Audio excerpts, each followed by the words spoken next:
This is Thermopylae, on the coast of mainland Greece. I'm Matthew Settle.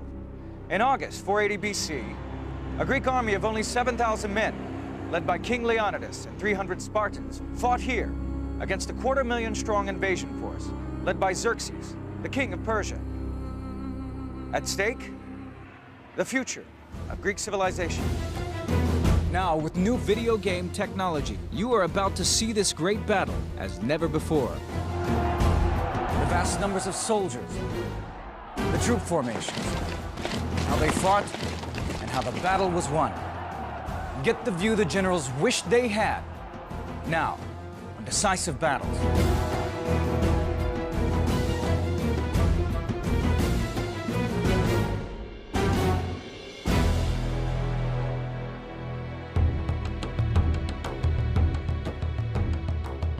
Two and a half thousand years ago, Greece was not a unified nation. It was a collection of independent city-states like Athens, Corinth, and Sparta, each with their own laws and systems of government. The Greeks lived under the shadow of the mighty Persian Empire, which stretched from present-day countries like Turkey, through northern Egypt, Israel, Iran and Iraq, to Afghanistan and northern India. Two-thirds of the known world. But even this was not enough for the Persian king Xerxes. He wanted to expand into Europe. Greece was the gateway. 10 years earlier, his father Darius had been defeated by the Greeks at Marathon. Xerxes was determined not to suffer the same fate. He gathered a huge army from all corners of his empire. 250,000 men set out for Greece. Xerxes' expeditionary force to try to conquer mainland Greece was the mother of all expeditionary forces. Nothing like this had really been attempted before in the history of ancient warfare. In 480 BC, Xerxes crossed the Hellespont and moved his army down through northern Greece, while the Persian fleet sailed along the coast. City after city fell. Xerxes was a pretty fierce sort of guy. He wouldn't stop at anything to achieve his aims. But Xerxes' goal was Athens. The Greeks had to stop him at all costs, and they had to do it here at Thermopylae. Otherwise, he would have a clear run to Athens.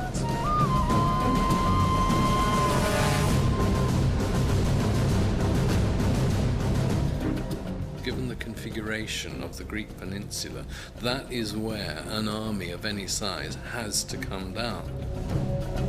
Thermopylae was the obvious place. The Greek name Thermopylae means hot gates. The place was famous for its hot springs. With high, rugged mountains on both sides, the narrow pass was easily defensible. But it was also the gateway to Greece. But 2,000 years of sea and wind have eroded the battle site away. This is what it looked like in 480 BC. The Greeks sent an army of 7,000 men to hold the pass. They were joined by 300 soldiers from the city of Sparta. It is impossible to imagine a city more unlike Athens than Sparta. For Spartan society was at the opposite pole from Athenian society. Athenians were very open.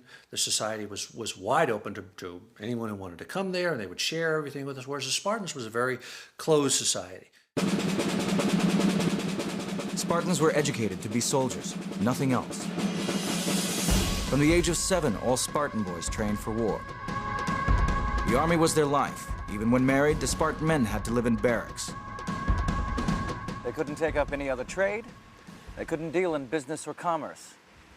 All ordinary work was done by slaves.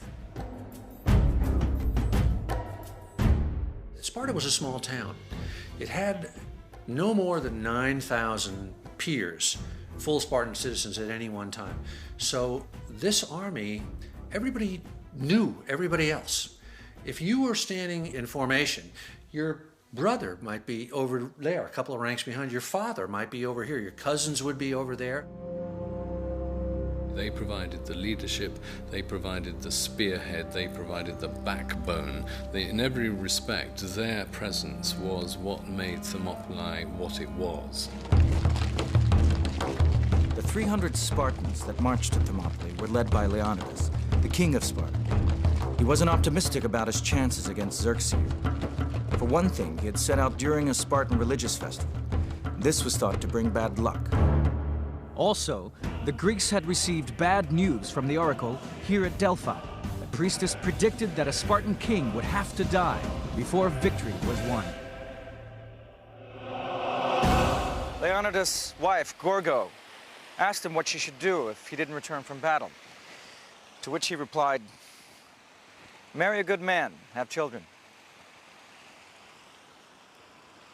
He was apparently of absolute determined resolution and personally brave. He would have been in his 50s, not a young man, coming up towards retiring age, even in ancient Greek terms.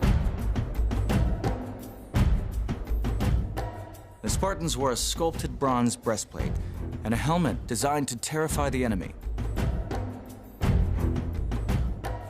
Each man carried a shield shaped like a shallow wooden bowl. Painted on the face of the shield was the Greek letter lambda, for Lacedaemon, the Spartan homeland. The main weapon was a thrusting spear, wielded overarm. 8 foot long with an ash shaft, a leaf-shaped iron head, and a bronze butt spike. In close combat, they drew the short sword, the xiphos. By contrast, King Xerxes' Persian army was lightly armed. These men were trained for fast-moving warfare on open plain. Xerxes relied heavily on the Medes, who were deadly archers.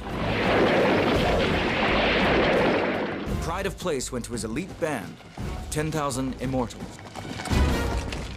The immortals were the cream of the Persian army. They were recruited as an elite.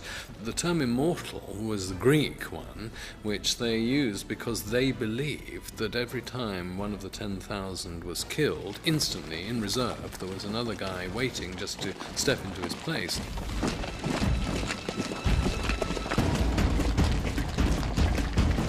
Leonidas stood with his Spartans at the narrowest point in the pass. 7,000 Greek troops deployed behind them. They defended a low wall. Xerxes drew up his army on the flat floor of the entrance to the pass. Xerxes waited 4 days once they got into position there because he couldn't believe that these Greeks were going to actually stand and fight. He thought it was a joke. On the 5th day, his patience ran out. He demanded, "Surrender your weapons." Leonidas shouted back, "Come and get them."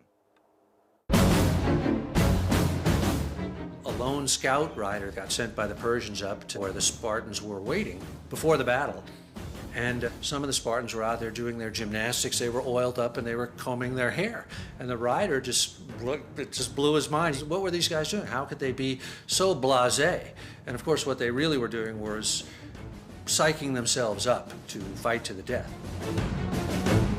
Xerxes had a throne set up on a nearby hill. From several hundred feet above, he ordered his Medes into action. From their vantage point, the Greeks could only see a few thousand. This was merely the advance party for a force of 10,000 Medes, which wound round behind the mountain.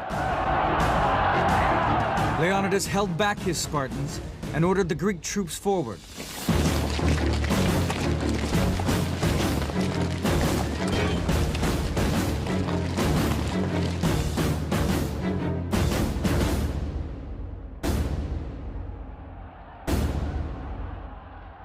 The Battle of Thermopylae had begun.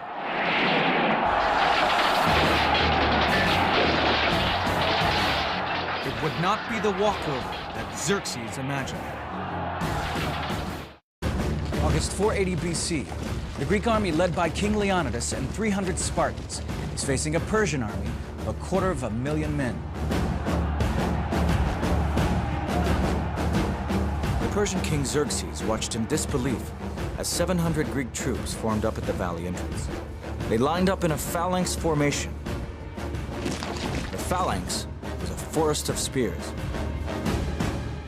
The commander would signal for the push, the rear ranks pushing forward and pressing their shields against the backs of the men in front, and you pushed against the forces opposing you and literally tried to shove them backwards and drive them off the field.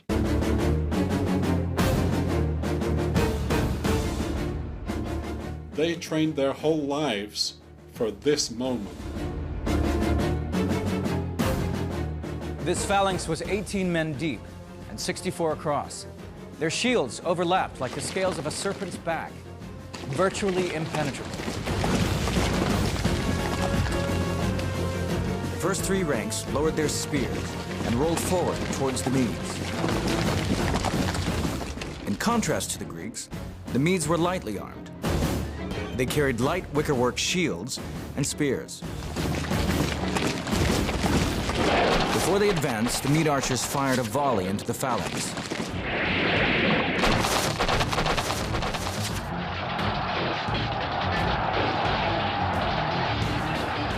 Leonidas sent in more Greeks to reinforce the phalanx, pressing their weight into the backs of their fellow troops.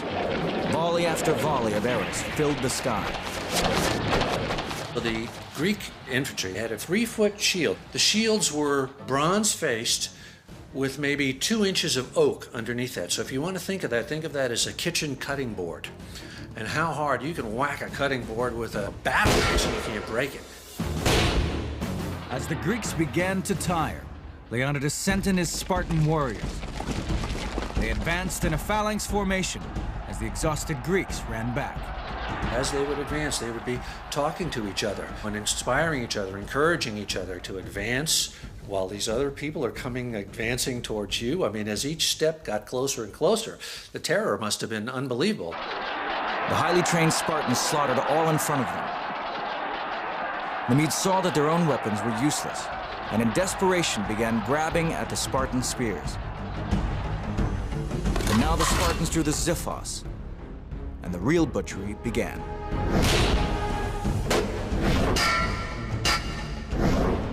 Are you hungry? Are you tired?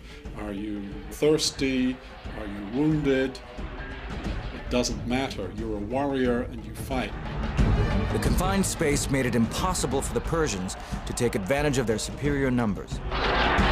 They could not pack enough men into battle against this unrelenting killing machine. Combat in those days was all hand-to-hand. Nobody shot anybody. No smart bombs came in. If you were going to kill the enemy, he was going to be right in your face and trying to kill you. Wave after wave of Xerxes' warriors perished as they tried to penetrate the Spartan shield wall. Leonidas joked. Xerxes has plenty of men, but no soldiers. But the Spartans took casualties as well. The Spartans had a method for identifying their dead, many of whom were battered beyond recognition. They would take a twig and put their mark at either end. And they'd break it in half. Half was kept in a bowl behind the lines, and the other was worn around the wrist. So there you have the ancient equivalent of a dog tag. If the soldier survived, he could reclaim his twig after the battle. If not, the dead and lost could be easily counted. As the battle moved into the second day, the Persians could make no headway. They were simply not prepared for this kind of fighting. Far removed from the wide open plains of the east where cavalry, chariots, and light infantry could decide the outcome. Sitting on his hillside throne, Xerxes became more and more agitated, jumping to his feet every so often like a spectator at a football game. Xerxes just said, hey, you guys go out there and take that pass, kick these guys out of the way.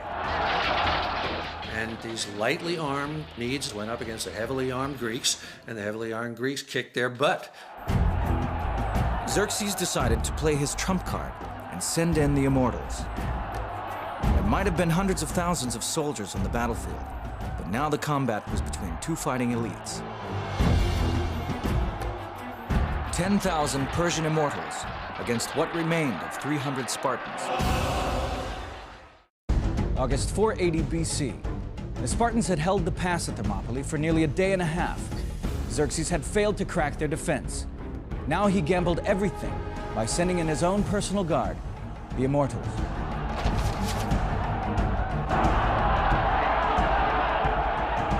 They were a magnificent sight. They carried bows, spears, and short daggers. But rank after rank of the elite shock troops fell in the dust. The light-armed Persians couldn't penetrate the Greek armor, but the Greeks could penetrate them at will. And also the Greeks were trained to fight at close quarters and to come to grips at close quarters. Nothing could shake the Spartans. Xerxes needed a miracle, and it came from an unexpected source. A Greek trader, Ephialtes, seeing a chance to get rich quick, crossed over to the Persian camp. He told Xerxes about a pathway that wound around the mountainside and came out behind the Spartans. The name Ephialtes has entered the modern Greek language. It means nightmare in modern Greek. Ephialtes is today a nightmare. Under cover of darkness, the Persians filed up the track, and on the morning of day 3, emerged behind the Spartans. Leonidas had been outflanked. He knew this would be his last battle. To avoid unnecessary casualties, he sent the rest of the Greek army home. The Spartans would stand alone. It must have been an amazingly emotional moment as men were walking out, brave men, knowing they were going to live, while others were walking up to the front line knowing that they were going to die.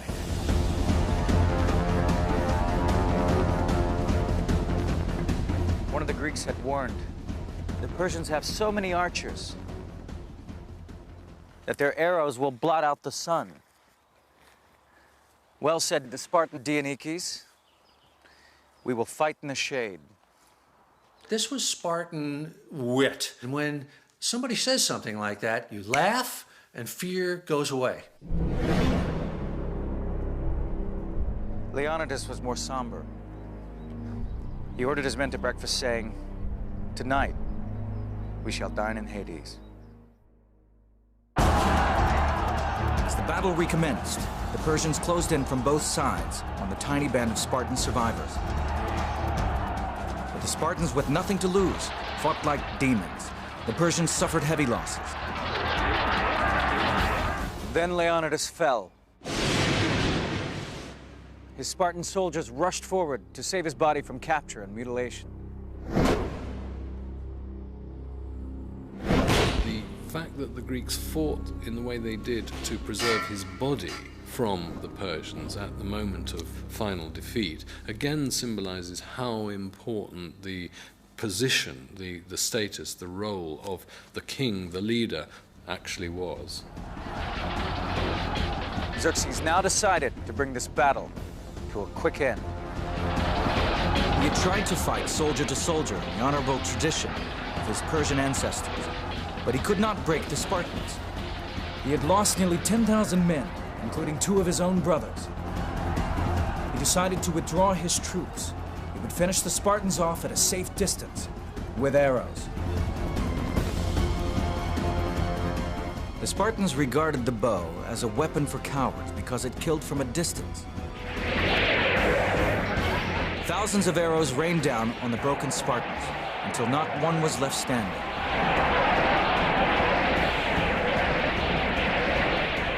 They were finished off by the weapons they despised most.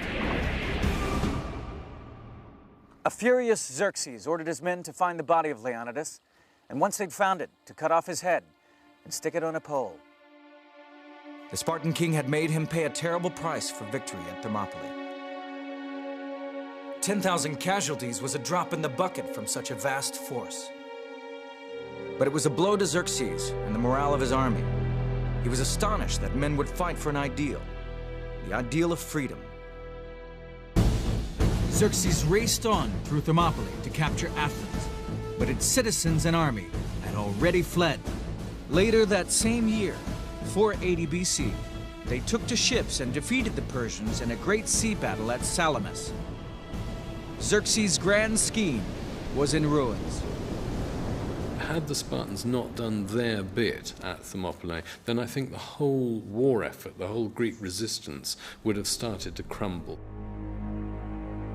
For the Greeks, it was destiny. A Spartan king had died, a Persian king had been defeated, just as the oracle had prophesied. All kinds of great civilizations that vanished, that left incredible monuments, but the Spartans left nothing.